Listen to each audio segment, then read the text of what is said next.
शकतात परंतु विकू शकत नाहीत। त्याला कलम 36 आणि 36 असं म्हणलं जातं की ती आदिवासींची जमीन आहे, ती जगण्यासाठी वापरतील परंतु ते विकण्यासाठी किंवा मालकी हक्क म्हणून त्यांना तो मिळालेला नसेल आणि ती सामूहिक म्हणजे अमुकची अमुक जमीन आहे असं त्याच्यात काही नाही, एवढ्या सगळ्यांनी ती मिळून ती करायची अशा तत्वावरती ती जमीन दिलेली होती। त्याप्रमाणे ही मंडळी जवळजवळ आजच्या घडीला 250 कुटुंब ही त्या ठिकाणी ती जमीन कसून उदरनिर्वाह करत आहेत आणि राहत आहेत। परंतु तो जो परिसर आहे हा सगळा म्हाळुंग्याचा औद्योगिक परिसर याच्या अगदी जवळ आहे।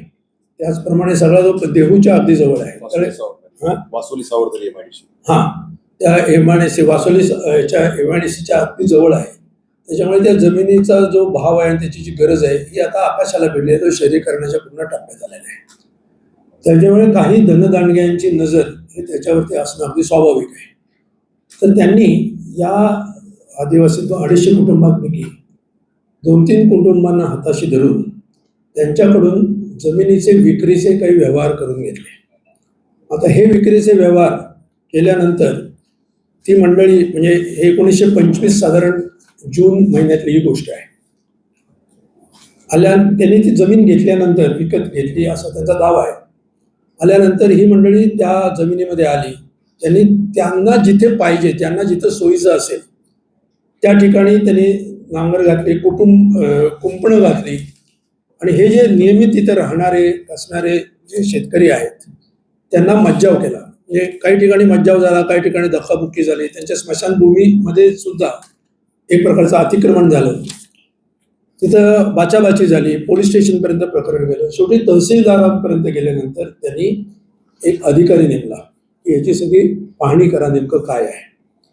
त्या अधिकाऱ्याने असा अहवाल दिला की यांनी नेमकी कुठली खरेदी केलेली आहे जमीन असं सांगता येत नाही, कारण असं सांगण्याचा प्रश्न त्याचा फाळणी उतारच झालेला नाहीये। असं असताना त्यांनी कुठली जमीन ते क्लेम करायचे आणि तिथून उरलेल्या जागेतून किंवा त्या जागेतून इतरांना हकलून द्यायचे।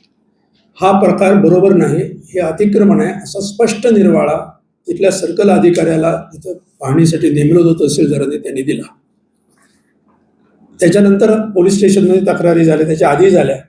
अलीकडे त्यातल्या समाधानाची बाब असे तर संतोष पाटील नावाचे जे वरिष्ठ पोलीस निरीक्षक आहेत त्यांनी याच्यात लक्ष घालून हे प्रकरण बऱ्यापैकी आहे तिथं स्टेटस को स्टेटला ठेवलेलं आहे।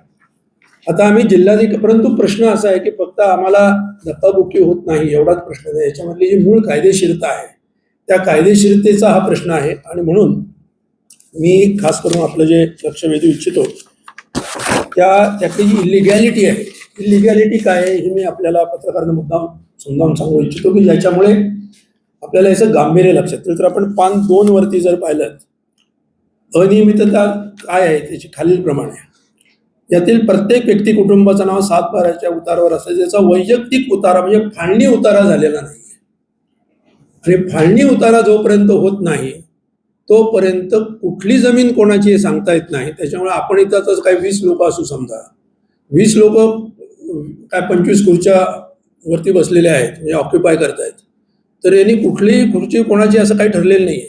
त्याच्यामुळे इथं कोणीही कोणाची वैयक्तिक मालकी घेऊन त्याची विक्री करू शकणार नाही, हा एक मुद्दा आहे। आणि दुसरा मुद्दा असा की मुळामध्ये विक्री करू शकतात की नाही हाच प्रश्न आहे, कारण इथं भोगवटादार पुढे जर तुम्ही पाहिलं वर्ग 2 मधून वर्ग 1 मध्ये परस्पर रूपांतरित केलेले आहेत। भोगवटादार वर्ग 2 आणि वर्ग 1 याचा अर्थ मी आपल्याला समजावून सांगतो। भोगवटादार वर्ग 2 याचा अर्थ असा होतो की ज्याला कुठल्याही प्रकारची शासनाची परवानगी घेतल्याशिवाय किंवा त्या अटींची पूर्तता केल्याशिवाय त्याला जमीन विकता येत नाही किंवा जमिनीवरती त्याला परस्पर काही करण्याचे अधिकार नाहीत। भोगवटादार 2 मधून भोगवटादार 1 मध्ये हे कधी आले आणि कोणाच्या विनंतीवरून आले याचा कोणालाच तपास नाहीये। म्हणजे या लोकांनी ही जमीन खरेदी करण्यासाठी अनेक प्रकारच्या अनियमितता इलिगॅलिटी करून भोगवटादार 2 मधून 1 मध्ये आणि त्याच्यानंतर ही वैयक्तिक विक्री अशा 2-3 प्रकारच्या अनियमितता याच्यामध्ये अत्यंत सिरियस प्रकारच्या आहेत आणि त्याच्यामुळे परवानगीशिवाय हस्तांतरण त्यांना करता येत नाही, तरीही त्यांनी ते केलेलं आहे।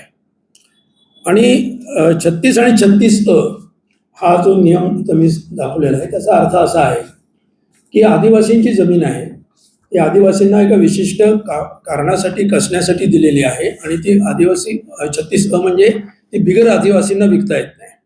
आता हे जे क्लेमंट्स आहेत ज्यांनी खरेदी केल्याचा दावा केलेला आहे त्याच्यामध्ये अनेक बिगर आदिवासी किंवा बोगस आदिवासी आहेत असा आमचा दावा आहे, असं आमचं म्हणणं आहे. त्याची तपासणी झालेली नाही आहे, ती व्हायला पाहिजे. कारण तिथं ज्या जमिनीच्या किमती आहेत त्या किमती लक्षात घेता हे आदिवासी कोणी मनुष्य येऊन ते घेतील असं नाही. शिवाय ज्या पद्धतीने त्या घेतलेल्या आहेत, ज्या रकमा त्यांना दिल्याचं समजतं, कारण त्याचं कुठलंच कागदपत्र आम्हाला उपलब्ध झालेलं नाही आहे. तर या सगळ्यामधून यामध्ये खूप मोठा गैरव्यवहार झालेला आहे आणि अनियमितता नाही तर बेकायदेशीरपणा झालेला आहे आणि 250 कुटुंबांना इथून जमिनीवरून हुसकावून लावण्याचा किंवा त्यांचं जीवन अशक्य करण्याचा किंवा त्यांनाही अशाच प्रकारे व्यवहार करायला भाग पाडण्याचा हा धनदांडग्यांचा काही प्रकार आहे याची 100% आम्हाला खात्री आहे. आणि याशिवाय कदाचित त्याच्यामध्ये काही ब्युरोक्रेसीमधले म्हणजे महसूल यंत्रणेमधलेच काही बाहेरच्या जिल्ह्यातले वरिष्ठ अधिकारी सुद्धा याच्यात सहभागी आहेत की ज्यांनी दुसऱ्याच्या नावाने या जमिनीचा व्यवहार करण्याचा म्हणजे बेनामी व्यवहार पण याच्यात इन्व्हॉल्ड आहे. तर असं हे एक गंभीर प्रकरण आहे. मी जिल्हाधिकारी डुडी यांना परवा भेटून निवेदन दिलेलं आहे आणि त्यांनी तात्काळ याचं गांभीर्य लक्षात घेऊन त्याच्या चौकशी करण्याचे आदेश दिलेले आहेत. तर हा एकंदर हा सगळा प्रकार आहे. तर पुणे जिल्ह्यामध्ये असे प्रकार याच्यापूर्वी झालेले आहेत, पण याच्यापुढे जास्ती होतील. कारण औद्योगिकरण शहरीकरण पूर्वी जास्ती होतं, आता तर ते भीषण वेगाने वाढतंय. त्यामुळे या पार्श्वभूमीवरती याचं गांभीर्य लक्षात घेऊन आपण याला योग्य ती प्रसिद्धी द्यावी अशी विनंती आहे. माझ्याबरोबर माझ्या उजव्या बाजूला नाथा शिंगाडे हे किसान सभेचे उपाध्यक्ष आहेत आमचे पुणे जिल्ह्याचे. त्याच्यानंतर डाव्या बाजूला माझा गणेश दराडे हे मार्क्सवादी कम्युनिस्ट पक्षाचे जिल्ह्याचे सचिव आहेत. इकडे उजव्या बाजूला वसंत आलेले आहेत आणि गेल्या वर्षी 1.5 वर्षापासून ही प्रकरण आम्ही सातत्याने प्रशासनासोबत झगडतोय आमच्या जमिनी वाचवण्यासाठी. त्याच्यामध्ये शिलीचे कार्यकर्ते जे 2 कार्यकर्ते उपस्थित झालेले आहेत. त्यांना विनंती करतो की त्यांनी पण भेट करून बरं एक मिनिट बोलण्यापूर्वी 5 नंबर 2 वरती पहिल्याच ओळीमध्ये 52 एकर लिहिले ते 52 हेक्टर पाहिजे, चुकून एकर लिहिले. 52 हेक्टर 85 पुन्हा तेच सांगतो ना, इथं 52 एकर लिहिले चुकून ते 52 हेक्टर आणि वरती पुन्हा 85 आर म्हणजे पार्ट ऑफ हेक्टर. येस बोला. धन्यवाद. आज आमचे आई वडील भूमिहीन असताना ज्या वेळेस स्वर्गीय इंदिरा गांधी पंतप्रधान होत्या त्या काळामध्ये भूमिहीन आदिवासी लोकांना गायरान जमिनी या कुटुंबांना दिल्या होत्या. ज्या गावात राहतात त्या गावाचं गायरान म्हणून आदिवासींना सर्वे करून त्या ठिकाणी त्या कुटुंबाला त्या जमिनी दिल्या राहण्यासाठी घराला जागा दिली आणि कालांतराने ते मिळवण्यासाठी आमच्या आई वडिलांनी संघर्ष केला, मोर्चा काढला.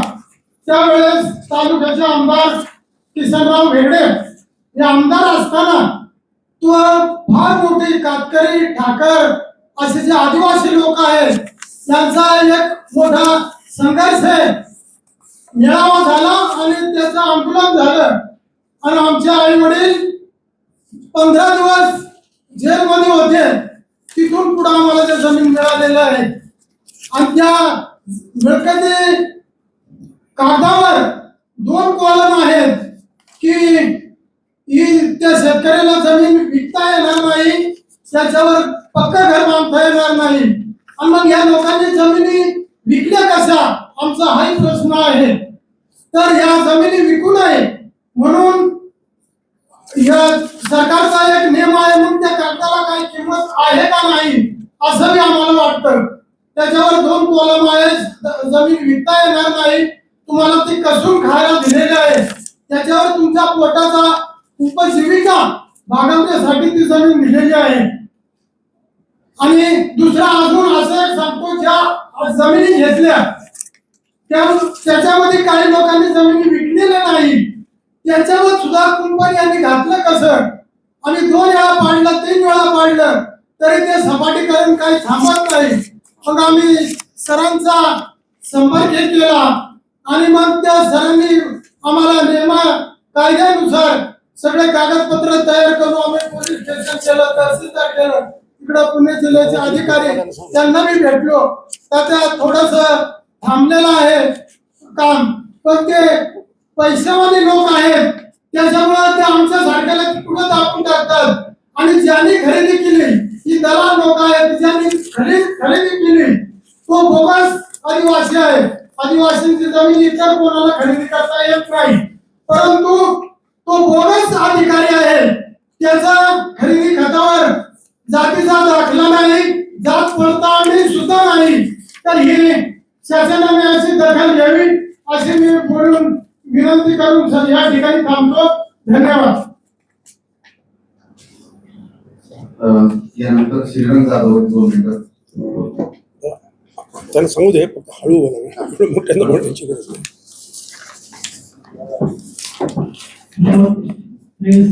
आदर करतोय.